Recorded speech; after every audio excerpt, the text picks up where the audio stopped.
This week on the WriterCon podcast, I think it is one, thickening your skin and strengthening your heart. Those might be the two things. So I would say perseverance, tenacity. That is your number one muscle to strengthen when you're going into this. Welcome to WriterCon, a gathering place for writers to share their knowledge about writing and the writing world.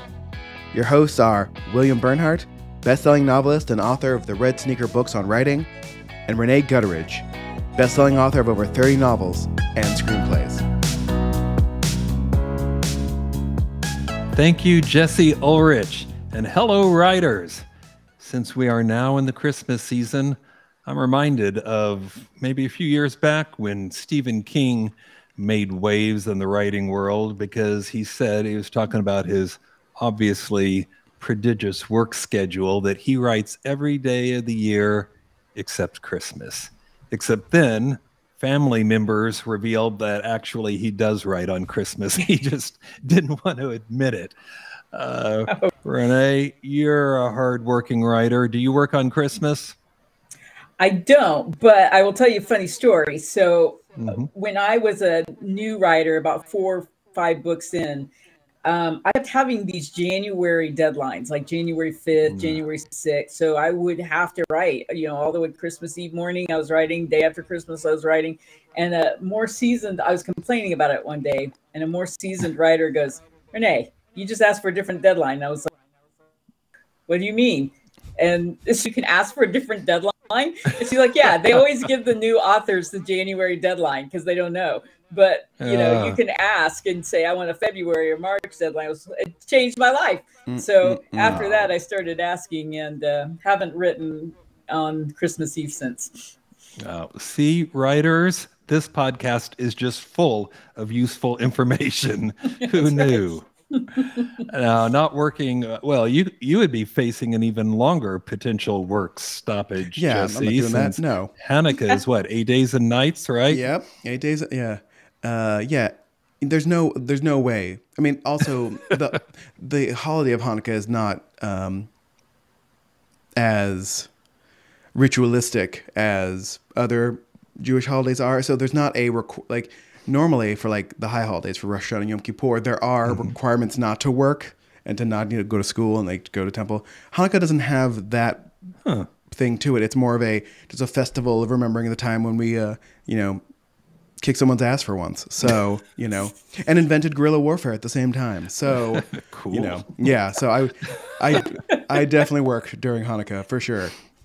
Okay, am I the only one who always seems to get a lot of writer-specific gifts like pencils and fancy pens at Christmas time? What about you guys? Do you get writer gifts? My husband gets more writer gifts than I do. He loves those fancy pens. He's a musician. What? I don't know. He has them on his list. Those real heavy pens, whatever that brand is. The fancy pencil company. I looked those up. Those are expensive. Yeah, they are. They come in this. He's got a ton of those. Let's see. This is my pen of choice. The Pilot G2. Oh, that's a good pen. I like. Yeah, those. good pen. So I always get a package of those. People like to get me fun writer mugs. They know that it has to be high quality though, man. No cheap porcelain. I mean, it's got to be the high end, heavy. It's got to have the right handle. They know. But too dishwasher safe, right? But that's right, dishwasher safe, exactly. And but the coffee is critical to the writing, so this relates, right? Yeah, for sure. Absolutely. For sure. Yeah, I don't think people know what to buy podcast producers, so I just get a random assortment of things. Something techie. That's right. Yeah, I would know where to start. Yeah, just give me a Amazon, Best Buy, or B&H Photo gift card. That's what you can get me. The safe move. All right, our guest today is Sonali Dev, who writes Bollywood-style love stories that explore universal themes. She's a USA Today best-selling author, and her novels have been named Best Books of the Year by Library Journal and NPR and The Washington Post and others. Her new book is called The Vibrant Years, which has been praised all over the place, including by Mindy Kaling, who called it, and this is a quote, a joyful and fun read about a group of underestimated women demanding respect and embracing their most authentic selves. I can't wait to talk to her about this book, but first, the news.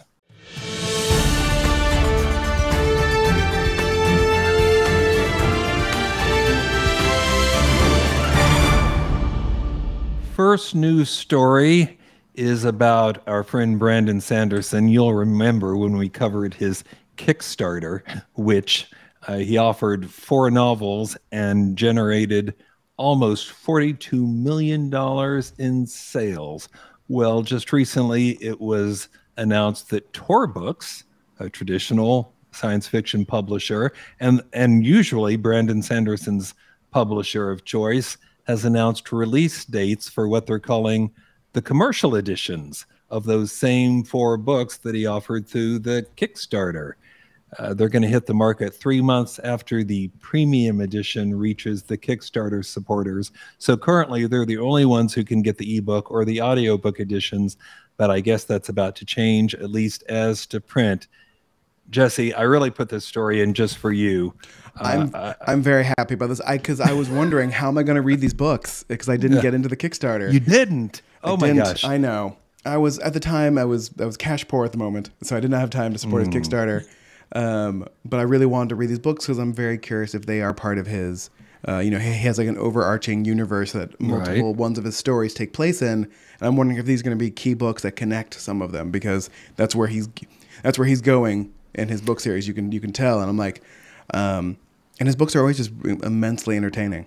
So are we creating like a second-class readership here? The people who are walking around with the crummy Barnes & Noble editions instead of the snazzy Kickstarter editions? For past books, he has released afterwards like very fancy, like leather-bound versions of the books for people who like that sort of thing.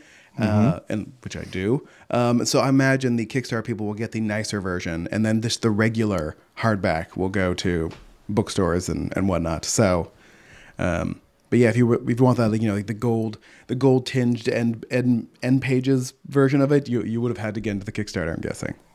Wow. All right. Second news story. The FBI has seized one of the largest sites out there for pirating authors' work. If you've been in the business for a while, you know that sadly, just as for musicians and other artists, books are pirated. They're uploaded to these BitTorrent and other kind of sites where people can download them free of charge. And then the author can complain to the site and they'll take it down. And the next day there'll be 8 more just like it. It's like a game of whack-a-mole. Unless you can actually take down the whole site, which is apparently what has just happened. The FBI seized Z Library, which was particularly popular among TikTok users, which, if you follow this podcast, you know is a whole lot of people. And the seizure did come in response to authors and publishers complaining about it. The Authors Guild sent a complaint to the Office of the U.S. Trade Representative in October, and now the site is down. Here's what I thought was particularly interesting and maybe a little bit weird. The Authors Guild CEO, Mary Russenberger, said, here's a quote, "While we are heartened by the takedown and the resulting reduction in harm to authors, we are not unsympathetic to the plight of those college and other students who have perhaps felt forced to resort to such illegal pirate websites and other free sources of textbooks to help them manage the extremely high cost of higher education." I mean, I get that college is expensive, but it's almost like she's apologizing for not letting people rip off authors' works. So, Rene, I'm going to turn to you. You've got a college student in the family. Does this resonate with you at all? Totally does. I understand it. I understand all the pirating. I'm just kidding. I've actually got kids in college. I do not endorse pirating. Nobody should do it. I think it's hilarious. I think Mary must have college students. I mean, when you're at college, it is so intense and the books are so outrageous. That's true. It is really a racket. And, I wish somebody could figure out how to help college students with their books. That would be great. And while they're at it, maybe help with tuition and fees and all the other things Yeah. that make it almost impossible, right? Well, you know, it is very hard to get through college, but I don't think pirating's the way through it. But I think surely somebody can come up with a better solution. Yeah. And who's she apologizing to? Like the people who write the Psychology 101 book that come up with a new version every 20 years, but yeah, we have to pay full price for the book each one of those 20 years? Like, and then not get your money back. Yeah. Right. So, yeah, it's ridiculous. All right, we've got a great interview for you today, so Jesse, let's get crack-a-lacking. Sonali Dev is a best-selling author of many heartwarming books, and her new novel, The Vibrant Years, is her first book from the new imprint from Mindy Kaling called Mindy's Book Studio, which publishes fresh, vibrant, and binge-worthy reads from emerging and established diverse voices. This should be on the radar of all the writers out there potentially looking for a publisher. I received an advance copy of this novel, and, you know, let's be honest, I'm probably not the target audience, but I thought it was a wonderful book. Sonali, welcome to the podcast. Hi, thank you so much for having me. All right, traditional first question. If you could offer writers one piece of advice, what would it be? I think it is one, thickening your skin and strengthening your heart. Those might be the two things. So I would say perseverance, tenacity. That is your number one muscle to strengthen when you're going into this, because I love the advice that says, if you can stop writing, do. Because the only reason to really keep doing this is that you really can't live without doing it. Right. And if you love it that much, you have to be okay with all the voices that are going to tell you that there's no space for you here, because that's what's going to happen at the start. So you really, really have to cultivate that belief in yourself and the belief that what you have to say is important, to a point where when everyone tells you that's not the case, you hang in there. And in the end, when you work on your craft enough and you hang in long enough, you will have a chance to tell your stories. That's terrific advice. So tell us about your new book, The Vibrant Years. So I think of The Vibrant Years really as everything I have ever wanted to say about being a woman. It's the story of 3 generations of women on the modern dating scene. So a grandmother and a mother are helping the youngest part of this trio to design her dating app that's based on self-discovery. And neither one, well, she has never dated. And so she ropes her hot grandma and her recently divorced mother into helping her research dating apps. And I think what's important to me about all of this is that I think the modern dating scene is such a great metaphor for how far women have come. Because when you think about how my grandmother's generation picked partners and made life choices and how my daughter's generation does it, I mean, if there's ever a paradigm shift in the distance women have come, that about covers it. Oh my goodness. That's so great.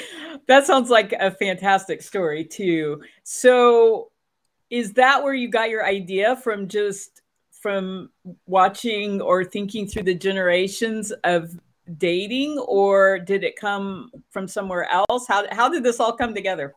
So all my stories are like this mess of seeds, right, that have been thrown inside my head and that all kind of germinate together and become this one tree. And there's really no, it's too chaotic to bring down to one source of inspiration. But I think one of the pieces was that thing that when I think about my grandmother's life and I think about my daughter's life, that distance feels like such a great way to explore what our journeys have been like and what is now available to us and what it actually means in terms of what we can do with it.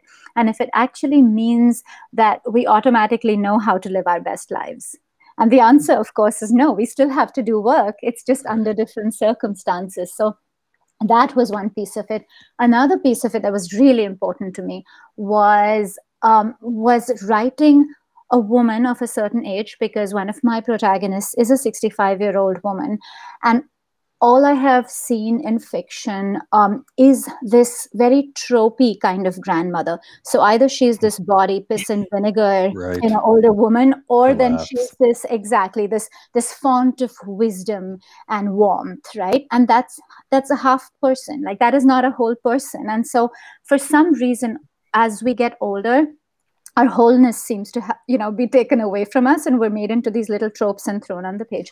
So I really wanted to explore a woman who hasn't lost her desire to do things, her desire to grow, her desire, period, and I wanted to write the kind of older or getting older woman that I plan to be, that I'm pretty sure all my friends are going to be, and my mother was, my grandmother was. So it was, I wanted to explore, that difference in what happens to us as we cross generations, and how we deal with it, and how we can feed each other and stand on each other's shoulders, I think, in that process. Sounds like a terrific premise for a book. Hey, Sonali, I read that your first literary work was a play about mistaken identities actually performed at your neighborhood Diwali extravaganza in Mumbai when you were 8 years old. True story? Absolutely true story.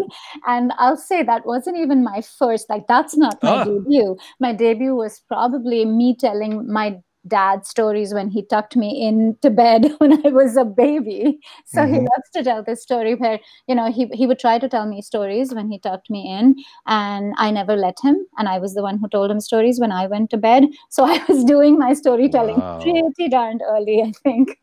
Well, that would have taken a lot of the weight off Dad at bedtime. Didn't work that way at my house. Well, and Dad liked telling stories, so I kind of stole his thunder a little bit. Oh, that's fun.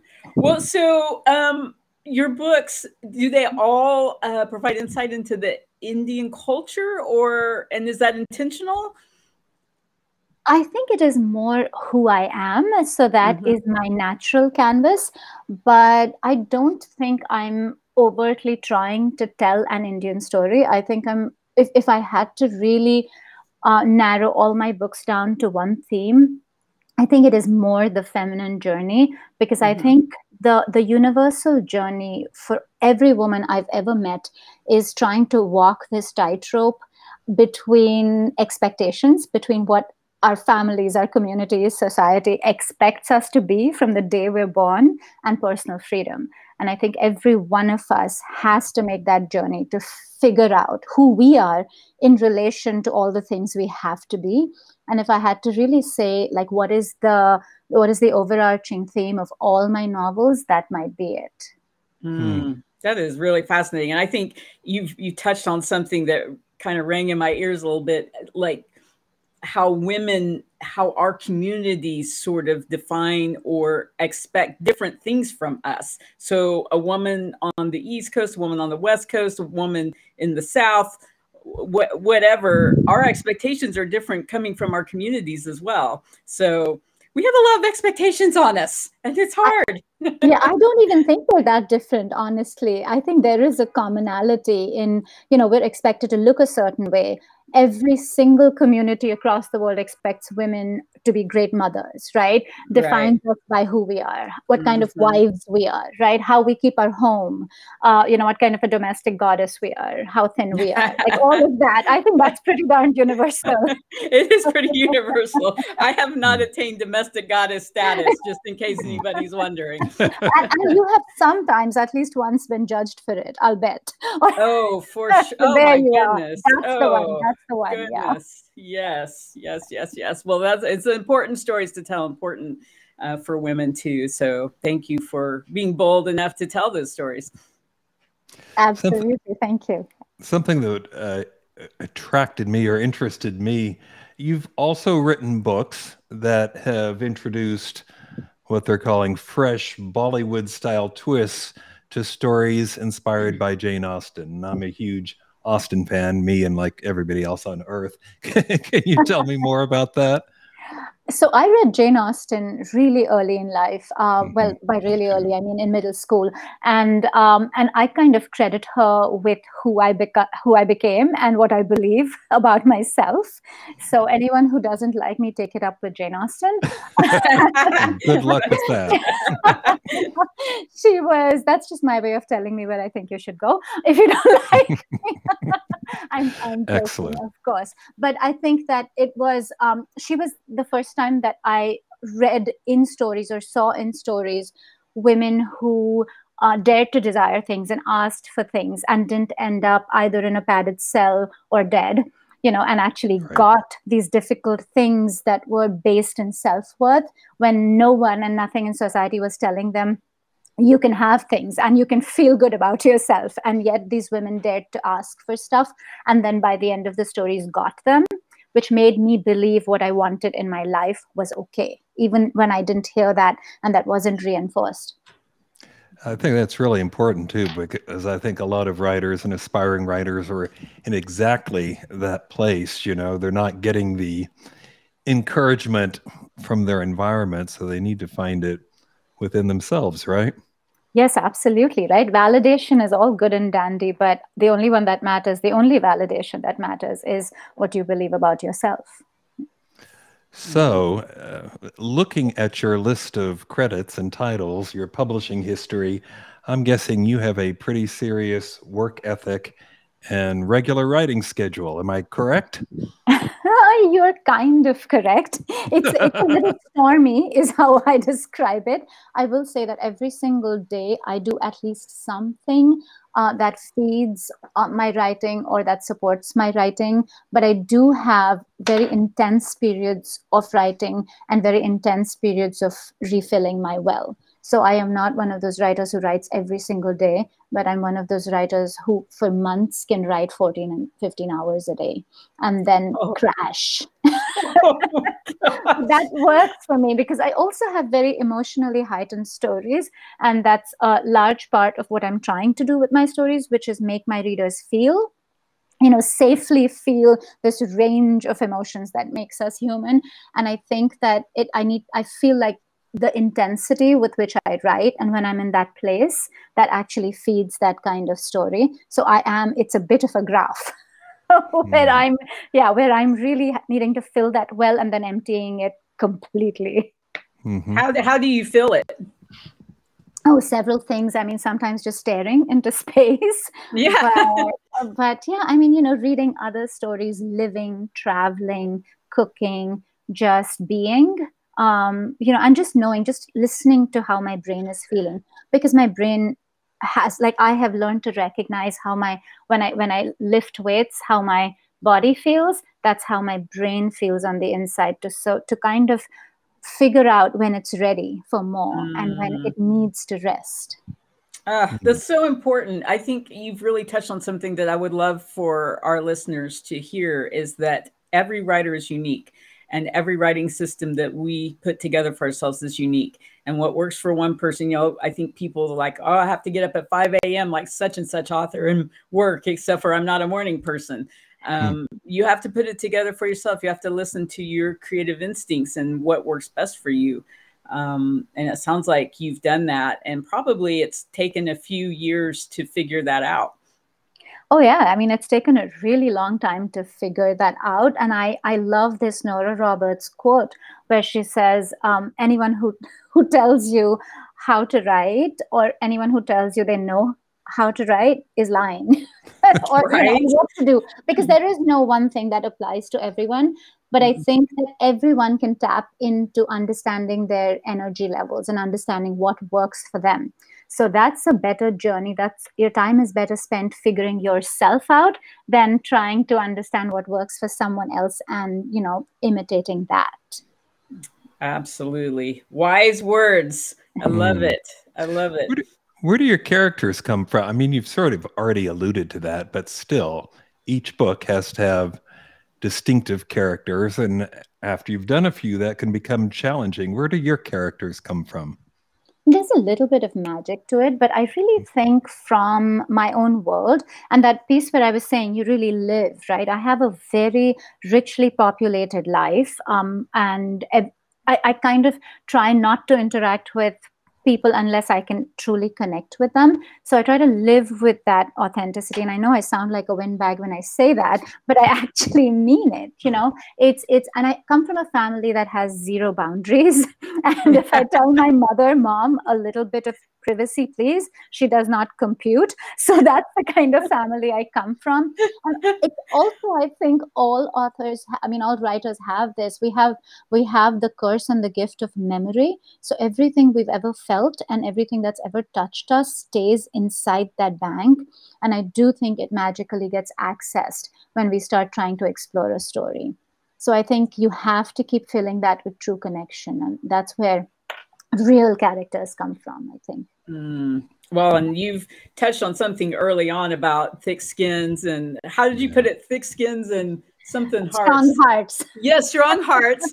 And yet at the same time, we have to have soft hearts as we tap into all those memories. It is a delicate balance. My friend and I, who is also a writer, we're talking about, like, there needs to be workshops on the emotional well-being of writers, right? Because if you don't take care of that, you really can go off the rails in many ways. How has that been for you? I know for me, I've especially early in my career, I did it less well than I do now. How about for you? I take care of my brain as much as I take care of my body, actually. And when there are people who don't understand why I need time, or, when friends want me to do things I may not, be in the state of mind to, then I'm very clear that, my pen, my keyboard is really inside my head, and I really have to nurture it and take care of it and water it as though it is its own thing. And when I say brain, I mean creativity. And yeah, that is like, you have to actively, and I think consciously and mindfully develop that, and listen to, again, the triggers that make drain you, whether it is the news or it is certain people in your life or certain kinds of reviews, and you navigate all of that, because there is no story until that energy is conserved, right? So like you, it has taken me time to get there, but I work on it every single day. As much as I go to the gym, I also work on, how I'm feeling, what it means, what's going on inside my head. So good. Well, I hope that our listeners really listen to that, because it's so important. Okay, so one of our favorite questions here, and it's one of our favorites because Bill and I are on opposite spectrums on this, and we're always curious to where our guests land on the scale of planner or pantser. You have very character-driven books, but where are you on planning, outlining your novel, or just winging it? I am somewhere between those two. And one of my ways to explain it is that you're either an architect or an archaeologist as a planner. So you either first need to dig a whole lot of stuff up and then take those pieces and put them together, or you need to really build the structure first, the foundation, the columns, the beams first, and then fill those in. And I think that at a story level, I do need to know my columns and my foundations. So I'm a little bit of an architect at very, very large, overarching story level. At scene level, I'm absolutely an archaeologist. So I have to, if I try to plan a scene, I will never write anything because the magic is gone for me. So I have to do a lot of digging at that level.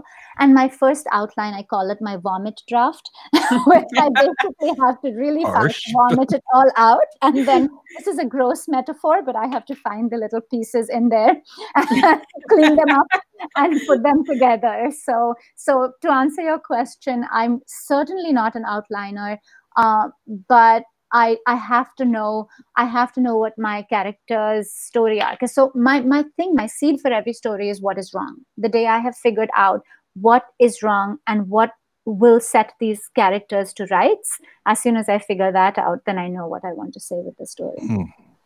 I love that. Forget pantsers and planners. Let's go with architect or archaeologist. Absolutely. We're stealing that now, and we will be referring to that. Pantser always seems like a little weird anyway, but we didn't have another term for it. So now we do.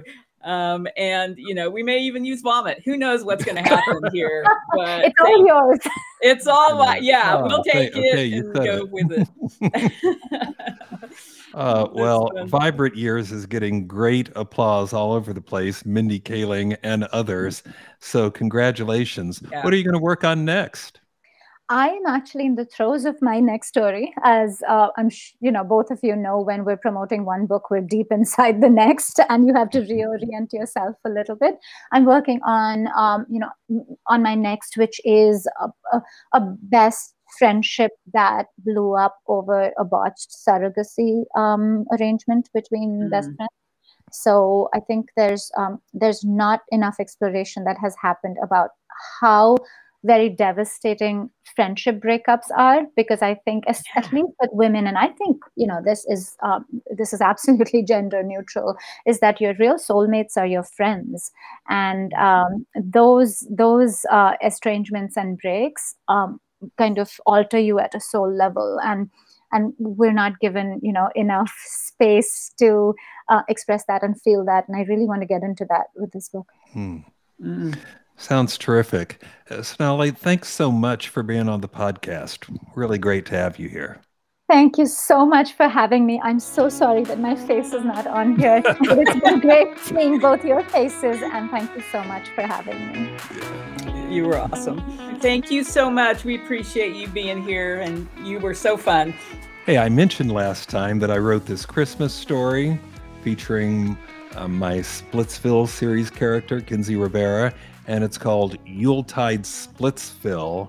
In case you're wondering why I gave it this bizarre name, it's because many, many years ago, I wrote a Christmas story with my first ever series character, Ben Kincaid, and that's at a time when all the books had justice in the title. So this, of course, was Yuletide Justice. So see, there's some parallel symmetry, continuity, and of course, they're all available as downloadable short stories on Amazon, as is the book Christmas Tapestry. Came out last year. I've got a short story in it, and so do several other wonderful writers like John Woolley and Kenneth Andrus and Betsy Kulikowski, who, of course, in the years since that book came out, has become a #1 best-selling author. So, hey, check out Christmas Tapestry. And if you're enjoying this podcast, please subscribe, then rate or review it wherever you get podcasts. It does make it easier for new listeners to discover us, all right? Until next time, keep writing. And remember, you cannot fail if you refuse to quit. See you next time.